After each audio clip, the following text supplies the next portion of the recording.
Alors, qu'est-ce que le libre arbitre? Eh bien, dans le libre arbitre, il y a avant tout libre. Et les guides nous disent que, contrairement, ils nous expliquent que contrairement à toutes les religions qui peuvent être sur Terre, où en fait les religions dictent le comportement de l'homme, exigent, veulent telle ou telle, telle manière de pratiquer, eh bien, ils nous disent, au contraire, dans l'au-delà, c'est la liberté totale. Le but, c'est que l'âme puisse, dans son éternité, évoluer à son rythme comme bon lui semble, et il en va de même après si elle peut choisir de faire des incarnations. Mais le but premier, c'est avant tout cette liberté, c'est-à-dire que de ne pas être sous le joug de qui que ce soit, de faire comme l'âme pense être juste, sans qu'on lui impose. En fait, le guide dit rien n'est imposé. Dès qu'on parle de l'au-delà, rien n'est imposé. Donc, c'est la définition majeure du libre arbitre. C'est-à-dire, voilà, on est libre de faire ce qu'on veut, il n'y a pas rien n'est imposé, rien n'est exigé. Chaque âme fait comme elle peut, comme elle pense être juste pour elle.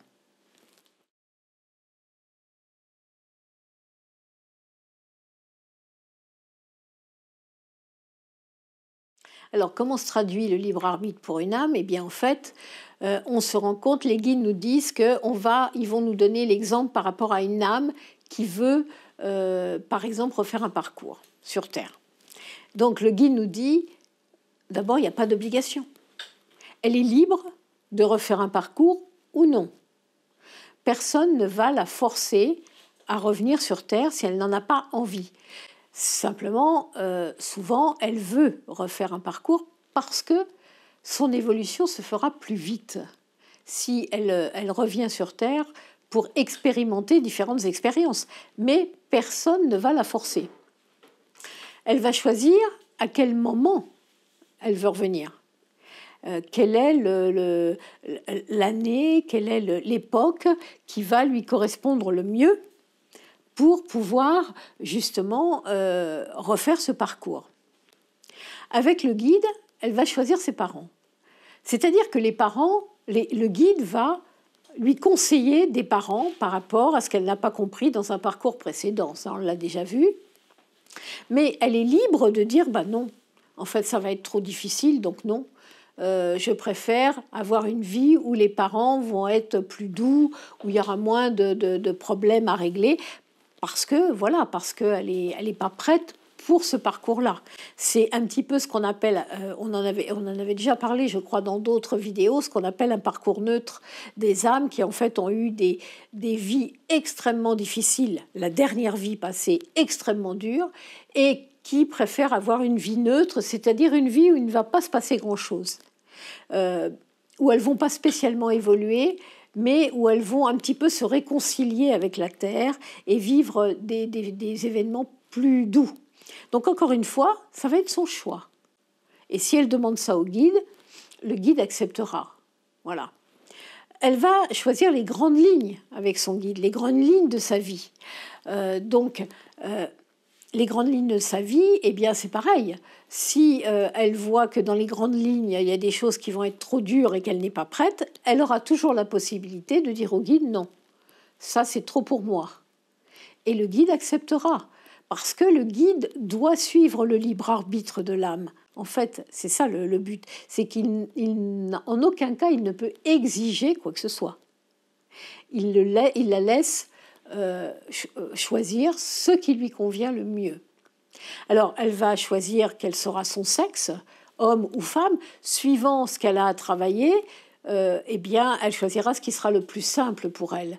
Suivant les expériences qu'elle aura à vivre, eh bien, elle pourra demander à être plutôt une femme ou plutôt un homme. Et elle choisira aussi si dans cette vie-là, elle aura des enfants. Par exemple, un être qui aura été une âme qui, dans un autre parcours, aura été extrêmement dure avec des enfants, pourra très bien, dans le parcours choisi avec le guide, dire dans cette vie-là, je préfère ne pas en avoir pour mieux comment dire, pour mieux vivre mon incarnation, et puis peut-être dans un parcours suivant, là, je pourrais en avoir.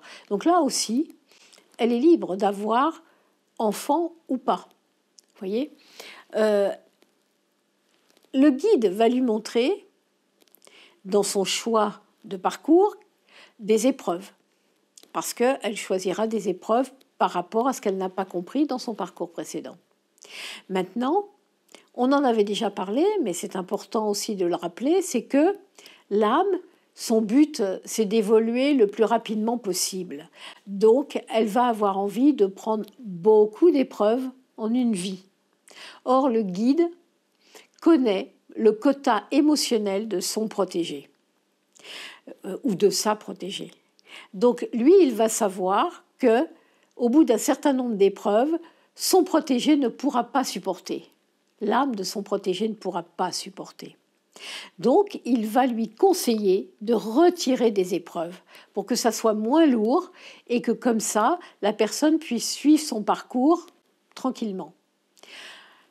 La plupart du temps, les âmes acceptent, mais il arrive que certaines âmes disent non, moi je préfère laisser toutes ces épreuves-là parce que je pense que je pourrais y arriver. Le guide va savoir qu'elle ne pourra pas. Le guide saura très bien que ça peut amener à une interruption de contrat parce que par rapport à l'émotionnel, elle ne tiendra pas. Mais il ne peut en aucun cas l'empêcher.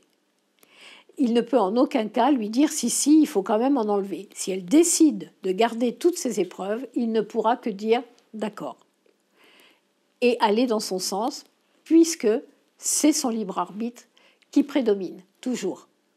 Donc vous voyez que de ce qu'on a vu là, en fait, eh bien, elle choisit tout ce qu'elle veut, tout ce qu'elle pense être juste, qui ne le sera pas forcément, mais ce qu'elle pense être juste en tant qu'âme. Il ne faut pas oublier qu'en tant qu'âme, elle n'a pas la notion du temps, elle n'a pas la notion de l'émotionnel.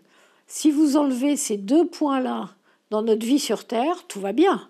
La plupart du temps, qu'est-ce qui nous fait défaut ? C'est l'émotionnel qui nous perturbe, qui fait que comment dire, que dans certaines épreuves, eh bien, on perd pied. C'est notre émotionnel, parce que la Terre est avant tout le travail de l'émotionnel. Mais l'âme, évidemment, en tant qu'âme, elle a oublié ça. Et donc, elle pense qu'elle va pouvoir tout dépasser.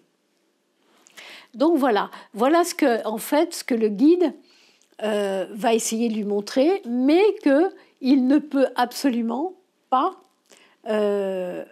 insister si l'âme ne veut pas. Et puis enfin, elle va choisir le moment de sa naissance. Et elle choisira aussi avec son guide le moment de son départ. À quel âge ? Pourquoi ? Ça, elle le choisit avec son guide. De quelle manière aussi ? Donc tout ça est déterminé. Et comme il s'agit de son libre arbitre, rien ne pourra plus être changé par qui que ce soit. Vous savez, souvent, j'entends des personnes qui me disent « Oui, mais on a essayé par rapport à un départ, on a tout fait, on voulait essayer que ça se fasse, que la vie soit prolongée. » C'est impossible. Quand le départ est programmé, rien ne peut l'éviter, rien ne peut le faire changer. Une fois que l'âme va avoir fini son parcours, elle va se retrouver donc de l'autre côté, quand elle aura fait son parcours sur Terre. De nouveau, elle rentre immédiatement dans son libre arbitre d'âme, puisqu'elle a quitté son conscient. Et on va se rendre compte que dans son libre arbitre d'âme, qu'est-ce qui va se passer ? La première chose où son libre arbitre va entrer en ligne de compte, c'est qu'elle choisira de suivre son guide ou pas. C'est-à-dire de passer la lumière ou pas. Et là, encore une fois, le guide va essayer de tout faire dans le laps de temps entre le moment du départ et le moment de la cérémonie. Il fera tout pour que l'âme le suive, mais si elle refuse et qu'elle ne veut pas passer la lumière, il sera obligé d'accepter et de la laisser faire. Alors, pour le guide, c'est pas comme pour nous, il va pas en être fâché, il va pas en être énervé, il va pas... Non, le guide, il est en dehors de ces émotions-là. Lui, il constate, donc il respecte. C'est tout. Il respecte ce que l'âme lui dit. Après, l'âme, elle va faire son temps de repos, si elle passe la lumière, et après ce temps de repos, eh bien, elle va avancer à son rythme. Rien ne va lui être imposé. Si elle ne veut pas aller tout de suite à la bibliothèque, enfin, si elle ne veut pas passer par la bibliothèque, elle n'y passera pas. Si elle ne veut pas aller se régénérer sur des sphères, elle n'ira pas. Si elle n'a pas envie de prendre une mission d'âme, elle n'en prend pas. Voyez comment tout ce dont on parle là est totalement à l'opposé de ce qu'on nous montre sur Terre, de ce qu'on veut nous imposer à travers ce que disent les guides, à travers ces religions, en fait. Là, il n'y a rien d'imposé.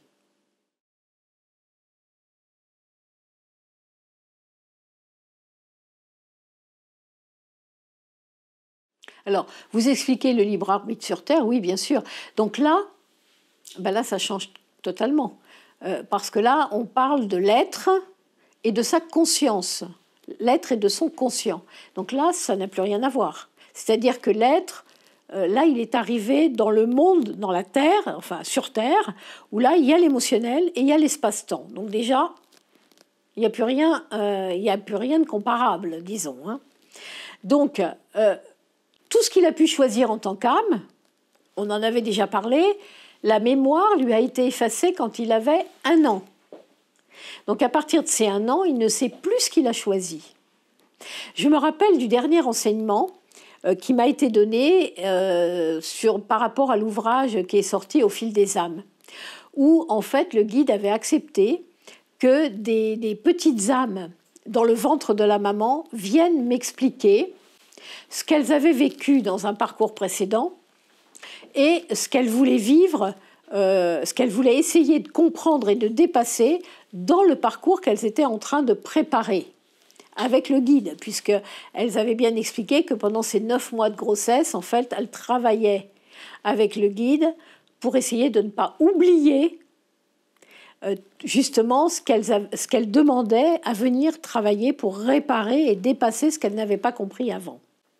Et en fait, je me souviens que ce qui m'avait interpellée, c'est que toutes ces petites âmes avaient la même crainte, c'est que lorsqu'elles n'auraient plus la mémoire, lorsqu'on leur retirerait la mémoire de ce qu'elles ont choisi, c'est-à-dire à partir de 1 an, elles avaient toute cette crainte en me disant « j'espère que je ne repartirai pas dans les mêmes schémas répétitifs et que je ne referai pas les mêmes erreurs que dans mes parcours précédents ».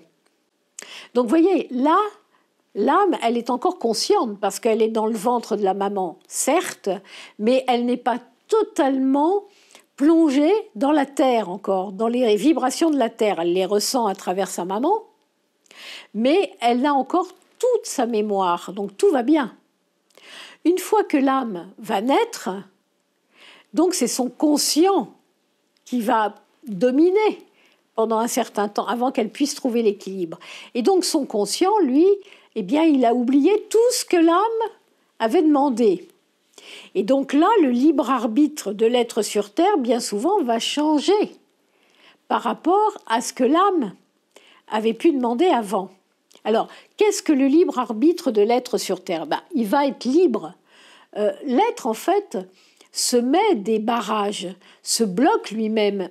Mais au départ, l'être, il est libre de tout. Sur Terre, on est libre de tout.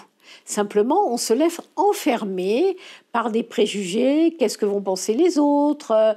La bonne morale, qu'est-ce que c'est ? Comment je dois faire ? Même, et la plupart du temps, même si les personnes le font, vont le faire à contre-cœur, mais elles vont le faire quand même parce qu'elles ont peur du jugement de l'autre. Donc, elles vont avoir pourtant le choix par rapport à leur rencontre amoureuse. Quelles sont les personnes avec qui elles ont envie d'avoir un bout de chemin en amour. En amitié, elles vont pouvoir choisir l'amitié. Elles vont aussi choisir un métier. Qu'est-ce qui va leur plaire sur Terre, vers quoi elles vont orienter, suivant les études qu'elles ont faites, ou qu'elles ne font pas, vers quelle profession elles vont pouvoir se diriger. Elles vont avoir aussi, par exemple, le choix si elles doivent passer par une maladie. Je m'explique. C'est-à-dire que peu importe la finalité, hein, la finalité, on va voir ça après, peu importe la finalité de la maladie, si la personne va guérir ou pas, mais pendant le temps qu'elle traverse la maladie, elle va avoir le choix, soit de se mettre en victime, soit de prendre sa vie en main et de se dire je suis acteur ou actrice de ma vie, donc je vais essayer de comprendre pourquoi j'ai ça à traverser. Voyez ? Et en fait, pour tous les domaines de sa vie, ça va être la même chose. C'est-à-dire qu'il va falloir qu'elle soit actrice ou acteur de sa vie. Enfin, que l'être soit acteur de sa vie et non pas se mettre en victime. Si l'être se met en victime, en fait, là, il va se laisser complètement dominer par les autres. Donc, il va rentrer en faiblesse et en fait, il va attendre que les autres lui disent ce qu'il doit faire. Ce qui ne va pas du tout par rapport à un être qui s'incarne. Donc, vous voyez, pour traverser une maladie, c'est la même chose.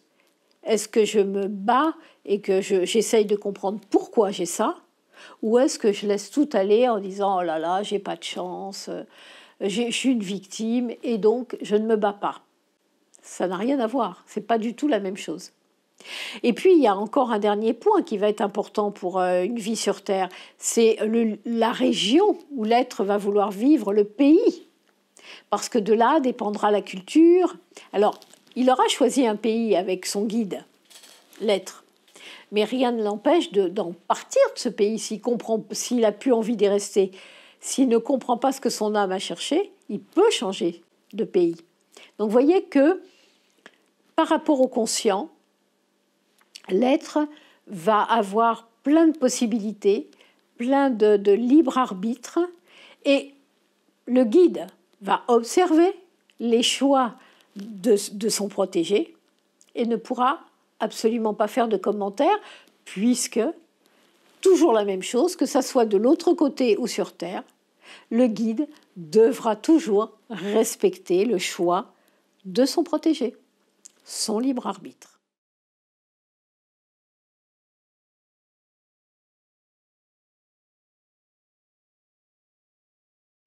Alors, c'est là où ça devient intéressant.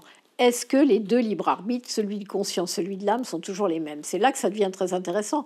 Parce qu'on a vu qu'une fois que l'âme s'incarne, on lui enlève la mémoire. Donc, elle ne se souvient plus.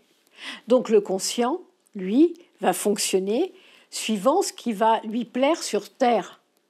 Mais on va se rendre compte que quelquefois, il va fonctionner tout à fait à l'envers de ce que son âme avait demandé. Et à partir du moment où il va fonctionner à l'envers, tout va être modifié. Alors bien sûr que le guide va essayer, parce que le but du guide, c'est quoi? C'est en fait que le conscient de son protégé se rapproche le plus possible de ce que l'âme a demandé. Parce que ce que l'âme a demandé est juste. Vous comprenez? Est juste, c'est-à-dire que tout ce qui a été choisi est dans la justesse par rapport à ce qu'elle vient travailler d'une vie d'avant, par rapport aux personnes qu'elle doit retrouver et tout. Mais comme le conscient ne s'en rappelle plus, il peut partir complètement donc à l'opposé. Le but du guide, ça va être d'essayer de le rapprocher, de lui montrer qu'il n'est pas juste. Comment ça se fait? Dans ces moments-là, vous vous rendez compte que tout bloque dans votre vie. Tous les domaines de votre vie vous semblent complètement bloqués. Ou même s'il n'y en a qu'un qui bloque, il faut vous dire, là, je ne suis pas dans ce que j'avais demandé. Et donc, mon guide essaye de me montrer que je dois réfléchir, me poser et repartir autrement. Parce qu'autrement, effectivement, ça va tout bouleverser, ça va tout changer ce qui avait été programmé. Alors, en soi, si par exemple le travail est changé, bien sûr que si le métier n'est plus le même, tout le déroulement de sa vie va être modifié. C'est pas pour ça que ça sera mauvais. Et puis, si ça se trouve, le travail que l'âme avait demandé à faire à 20 ans, peut-être que le conscient le réalisera à 50. Que d'un seul coup, il changera le travail qu'il avait choisi pour se réorienter comme ce que l'âme avait choisi. Donc, dans ces cas-là, c'est pas grave, parce que les guides nous disent qu'il n'y a pas de temps. Donc même si vous passez par des tas de méandres, que vous faites je ne sais combien de zigzags dans votre parcours pour arriver quand même à ce que votre âme avait demandé, peu importe. Par contre, quand quand le chemin du conscient est totalement différent et que l'être s'obstine et n'essaye pas de changer, reste complètement, soit parce qu'il a plus du tout la notion de ce qu'est l'au-delà, parce que ça arrive souvent, des personnes qui se ferment à l'au-delà. Encore une fois, l'au-delà n'est pas une croyance, parce que en fait, on vient de l'au-delà et on y retourne. Donc ce n'est pas une croyance, c'est une mémoire qui se rouvre ou pas. Donc il y a beaucoup de personnes qui n'ont pas la mémoire qui se rouvre. Donc à partir de là, en fait, ce que l'âme a choisi, ils vont même pas s'en soucier. Ils vont se rendre compte que par moments ça bloque, mais ils vont pas réaliser le pourquoi. Alors le guide va essayer, mais quelquefois l'être va écouter, et puis d'autres fois l'être n'écoutera pas. Mais si par exemple deux âmes, et ça j'ai déjà expliqué, si deux âmes demandent à se retrouver sur Terre, en amour, ou si deux âmes demandent à se retrouver sur Terre en amitié, une fois que les deux sont incarnés, il peut très bien y en avoir une qui change. Et celle qui avait dit je veux qu'on reste amis, d'un seul coup va devenir amoureuse. Ou celle qui avait dit on va être en amour, d'un seul coup va dire non, moi finalement je préfère être en amitié. Donc les libres arbitres, leurs libres arbitres vont changer. Mais le libre arbitre de celui d'en face aussi. Puisque finalement ce qu'il avait demandé ne se réalisera pas, puisqu'il est aussi dépendant du libre arbitre de l'autre. En fait, et là les guides nous expliquent en nous disant qu'il ne faut jamais oublier que nous sommes interdépendants les uns des autres. Donc tout peut être modifié aussi, même si nous restons sur la voie qu'on avait choisie, mais ça peut être modifié par l'autre personne, qui elle va voir ça autrement. Donc voyez à quel point, au départ, l'être va avoir tous les libres arbitres qu'il veut dans tous les domaines de sa vie, mais il peut complètement être tout à fait à l'envers de ce qui avait été programmé, tout changer. Et dans ces cas-là, ça peut amener effectivement de la difficulté, parce que, étant donné que ce qui est juste a été choisi par l'âme, si le conscient va dans l'autre sens, ça va lui occasionner plein de difficultés. C'est là où on peut entendre des personnes qui nous disent je ne sais pas pourquoi, tout bloque dans ma vie, c'est toujours compliqué, j'ai toujours des épreuves, il n'y a rien qui est facile, il n'y a rien qui est simple. Eh bien, à ces personnes-là, il faut essayer de leur dire mais posez-vous.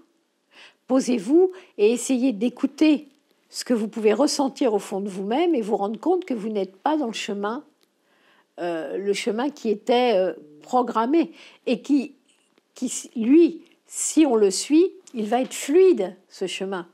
Dès qu'on s'en écarte, effectivement, là, il y a des barrages, donc ça devient beaucoup plus difficile.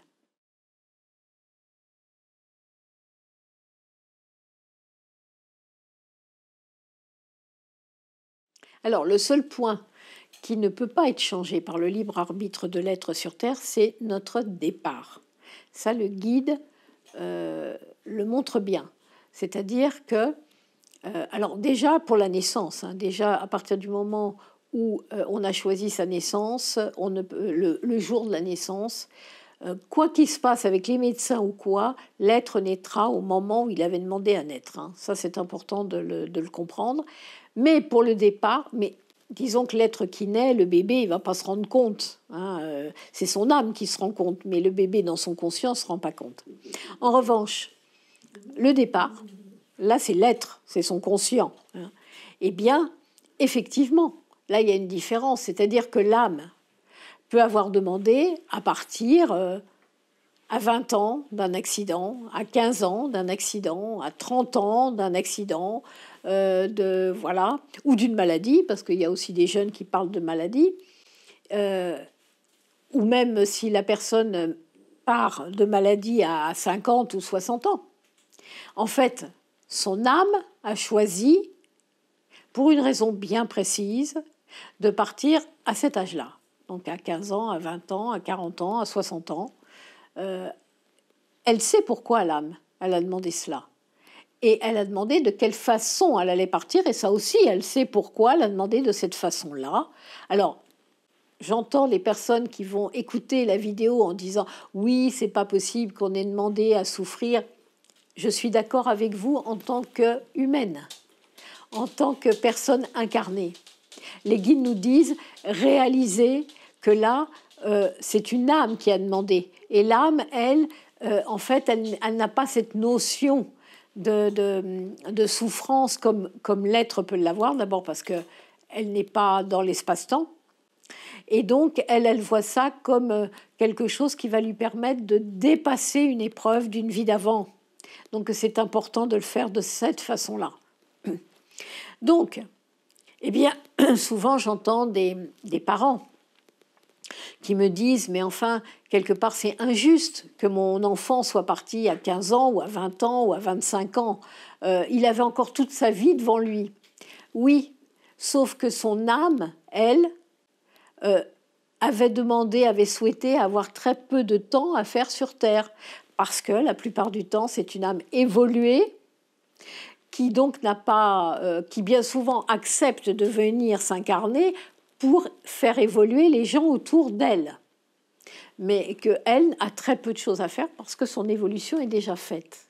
Vous voyez, bien sûr que l'être, par exemple, qui a un accident à 20 ans, quand il va passer de l'autre côté, il va la plupart du temps, par rapport au contact que je peux avoir, être révolté, être énervé, être en colère, parce qu'il n'a pas envie de partir à cet âge-là. Mais pourquoi? Parce qu'il vient juste de passer, et quand il vient juste de passer, il est encore dans les vibrations terrestres, hein, bien sûr. Donc, il n'en est pas encore à réaliser par rapport à son âme. C'est en voyant son guide, en étant en contact avec son guide, en écoutant son guide, le guide va l'apaiser. Ça aussi, c'est important de le comprendre parce que pour que vous, parents, vous soyez rassurés, c'est-à-dire que le guide ne le laisse pas dans la colère, ne le laisse pas énervé, ne le laisse pas perturbé, triste ou quoi, parce qu'il est parti vite. Il va faire en sorte que son protégé comprenne que c'était son chemin. Et bien souvent, comme ce sont des âmes très évoluées, très vite, ils reprennent la lumière. Ils rentrent de nouveau dans la lumière de leur âme et vont comprendre qu'effectivement, c'était un choix de leur âme et là, tout de suite, ils vont être apaisés. Et ils vont comprendre le pourquoi de l'accident, du départ prématuré par maladie ou par accident, alors qu'ils étaient très jeunes et qu'ils avaient leur vie devant eux. Mais leur vie ne les intéresse plus à partir du moment où ils ont récupéré leur âme, leur ouverture de conscience, et où ils comprennent qu'ils sont dans leur cheminement de leur éternité. Ça, c'est une chose. Donc, aucun départ ne peut être transformé. On a vu tout à l'heure la maladie. On a vu que l'être, par son libre arbitre, peut vivre sa maladie d'une manière ou d'une autre. C'est-à-dire, il peut soit se mettre à dire « oh là là, j'ai pas de chance », soit dire « pourquoi j'ai ça à vivre ». Il faut que je comprenne le pourquoi. Donc, évidemment, que la maladie ne va pas se passer de la même façon. Les traitements n'auront pas le même effet. Une personne qui ne se met pas en victime, qui est actrice et qui se dit « pourquoi j'ai ça à vivre », les traitements seront beaucoup plus efficaces qu'une personne qui se lamente et qui laisse tout aller.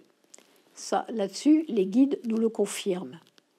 Mais même si l'être se dit « non, mais moi, je veux me battre et je veux arriver à m'en sortir et je vais arriver à dépasser la maladie », si son âme a décidé que c'était à ce moment-là qu'elle partait, de toute façon, la maladie finira par prendre le dessus. Et elle partira de cette manière-là. Et c'est là où on voit que le libre arbitre du conscient, là, n'aura plus aucune priorité sur celle de l'âme. C'est sur celui de l'âme, pardon. C'est le libre arbitre de l'âme qui décidera par rapport au départ. Et rien ne pourra être modifié. Donc, le déroulement de la maladie se fera ou bien ou moins bien suivant le comportement de l'être, mais si dans son programme, si dans ses choix de vie avant l'incarnation, l'âme a demandé à partir à ce moment-là et de cette maladie-là, eh bien, la maladie reviendra de plus belle et l'être partira.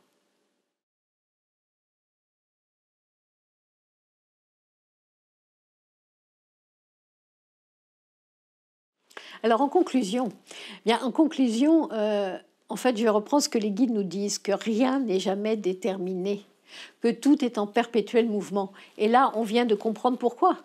Parce que, eh bien, effectivement, l'âme va pouvoir choisir tout un déroulé de parcours, et une fois arrivée dans son conscient, ce déroulé, elle va tout changer.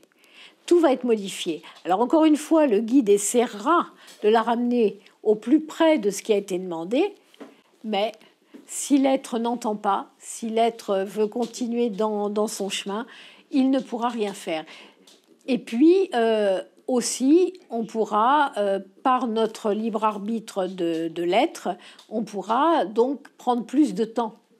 En fait, c'est-à-dire ne pas comprendre tout de suite ce que notre âme a demandé. Et là, il ne faut pas se dire « j'ai perdu du temps ». Parce que souvent on entend ça. Qu'est-ce que j'ai perdu du temps avant de comprendre vers où je devais aller, ce que je devais faire comme travail, où je devais vivre, avec qui je devais être. Les guides nous disent il n'y a pas de temps de perdu. Tout ça, en fait, fait partie de cette évolution de notre âme. Et en fait, il n'y a rien de perdu, puisque ce sont des expériences que l'on fait et qui vont de toute façon s'additionner lorsqu'on passera de l'autre côté, qui vont aller ajouter une nouvelle facette à notre essence d'être. Donc, il n'y a pas de temps de perdu. L'important, ils nous disent que l'important sur ce qu'on devrait vraiment, sur le point où on devrait vraiment travailler, c'est de ne pas se laisser influencer. Ne pas se laisser influencer par les autres, ne pas avoir une situation pour faire plaisir à quelqu'un. Voilà. Et ça, c'est souvent le cas. Ou ne pas changer une situation pour ne pas déplaire à quelqu'un. Excusez-moi, là, vous avez ma petite chienne qui n'arrête pas de marcher partout, hein, donc vous allez entendre le bruit de ses petits pas. Mais donc, voilà, c'est ça qui est important. C'est, en fait, d'être soi-même, de faire les choses suivant ce qu'on ressent nous.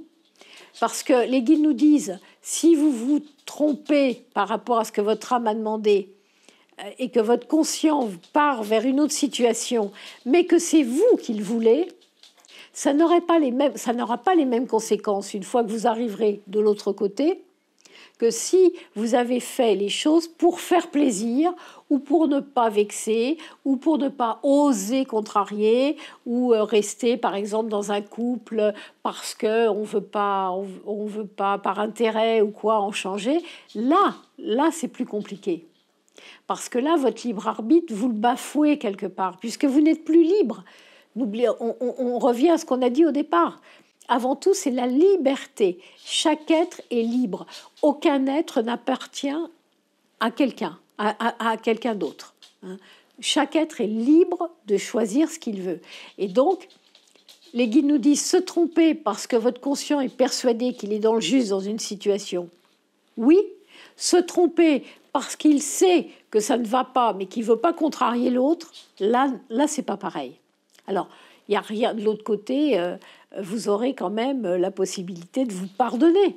Mais c'est vous qui aurez plus de mal à vous pardonner si vous avez été sous le joug de quelqu'un, ou sous sa violence, ou sous l'influence, ou quoi. Vous voyez ? Donc c'est ça qu'il faut que vous arriviez à comprendre et à analyser dans votre vie, vous dire, en fait, si je sens qu'il y a des choses qui bloquent, que ma vie est compliquée, qu'elle est difficile, pourquoi ? En quoi je ne suis pas à ma place ? Et en quoi joue mon libre arbitre là ? Qu'est-ce que j'ai envie de faire vraiment ? Vous voyez ? Et qu'est-ce que j'entends par rapport à mon guide ? Est-ce que ma petite voix intérieure, elle me fait ressentir que c'est juste ou pas ? Vous savez, quand on sent ici là, que tout est juste, eh bien c'est ça qui est important avec notre libre arbitre. Et donc, à ce moment-là, eh bien, on pourra être en parallèle de ce que notre âme a demandé. Je peux vous assurer que quand un être est en parallèle par rapport à ce que son âme a demandé, eh bien, tout s'ouvre. C'est, vous savez, quand on dit, je vous en ai déjà parlé dans d'autres vidéos, qu'en fait, il y a une situation et ça s'ouvre comme si c'était un grand boulevard qui s'ouvrait devant vous. Tout est juste, tout est facile, tout se met bien en place. Là, vous savez que le libre arbitre de votre âme est en concordance avec le libre arbitre de votre conscient. Par contre, si vous avez plein de blocages, que c'est dur, que c'est difficile ou quoi, là, vous savez que ce n'est plus juste et que vous êtes à contrario. Voilà. Mais encore une fois, arrêtez de penser que vous perdez votre temps. Si vous trouvez votre voie qu'à 50 ans ou votre équilibre amoureux qu'à 50 ans, il n'y a aucun temps de perdu. Et il n'y a pas d'échec surtout. Les guides nous disent, c'est important, il n'y a aucun échec. Il y a juste des manques de compréhension. Donc, comprenez que tout est en perpétuel mouvement sur Terre et que peut être modifié à n'importe quel moment de votre parcours. Tant que vous êtes encore sur Terre, vous pouvez tout changer. Merci et à très vite.